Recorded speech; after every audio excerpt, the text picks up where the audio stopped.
நேரம் அனைவருக்கும் இலவசமானது. ஆனால் அது விலைமதிப்பற்றது. உங்களால் அதை சொந்தமாக்கிக் கொள்ள முடியாது. ஆனால் உங்களால் அதை பயன்படுத்த முடியும். உங்களால் அதை வைத்திருக்க முடியாது. ஆனால் உங்களால் அதை செலவிட முடியும். நீங்கள் ஒரு முறை அதை இழந்தால் அதை உங்களால் திரும்ப பெறவே முடியாது. ஹார்வி மேக்கே நேரத்தை குறித்து இப்படி எழுதியிருக்கிறார். ஆனால் ஒரு கதை ஒன்று படித்தேன், நினைவுக்கு வருகிறது. ஒரு கோடீஸ்வரர், அவரது விதி முடிந்தது. எனவே அவரை உயிரை கவர யம தர்மராஜா அவரை தேடி வந்தார். கோடீஸ்வரருக்கோ இந்த உலகை விட்டு போக மனமே இல்லை. லஞ்சம் கொடுத்தே பழக்கமானவர் என்பதால் யமனிடமும் பேரம் பேசுகிறார். முதலில் 10 கோடி தருகிறேன், என்னை 6 மாதம் விட்டு வை என்கிறார். யமன் மறுக்க படிப்படியாக அதிகரித்து இறுதியில் என் அத்தனை சொத்துக்களையும் எடுத்துக்கொண்டு 5 நிமிடம் மட்டும் தா என கேட்க, யமன் இந்த சொத்துக்களை சம்பாதிக்க எத்தனை வருடங்கள் எடுத்தார் என கேட்டார். 30 வருடங்கள் என்று சொன்னார். 30 வருடங்கள் சேர்த்தவற்றை 5 நிமிடத்துக்கு ஈடாக தருகிறார். இதிலிருந்தே நேரத்தின் மதிப்பு தெரியவில்லையே. ஒவ்வொரு நொடியும் எங்கள் பணிக்கு முக்கியம். உன்னால் இந்த 2 நிமிடங்கள் வீணாகிற்று.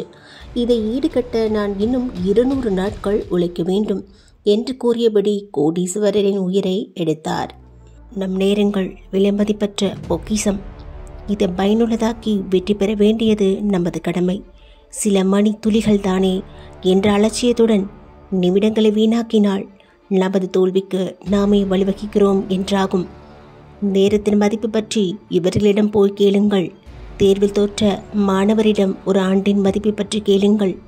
மருத்துவத்தை தள்ளி போட்டு வேதனைப்படும் நோயாளிகளிடம் நாட்களின் மதிப்பை பற்றி கேளுங்கள்.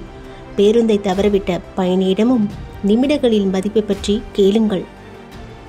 மயிரிழையில் விபத்தில் தப்பியவரிடமும் பதக்கத்தை தவறவிட்ட வீரரிடமும் நொடியின் மதிப்பை பற்றி கேட்டு பாருங்கள்.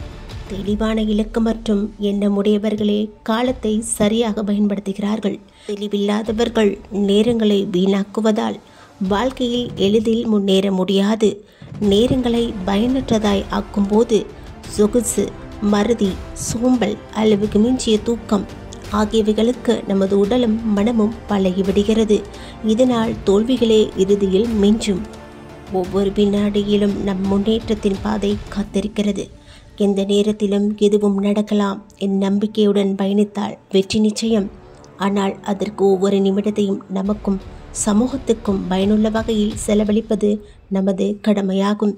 யாருக்காகவும் எதற்காகவும் நமது நேரத்தை வீணாக்காமல் இன்று நமது கையில் இருக்கும் 24 மணி நேரங்களில் வெற்றிக்கு வேண்டிய ஆயத்தங்களை செய்வோம்.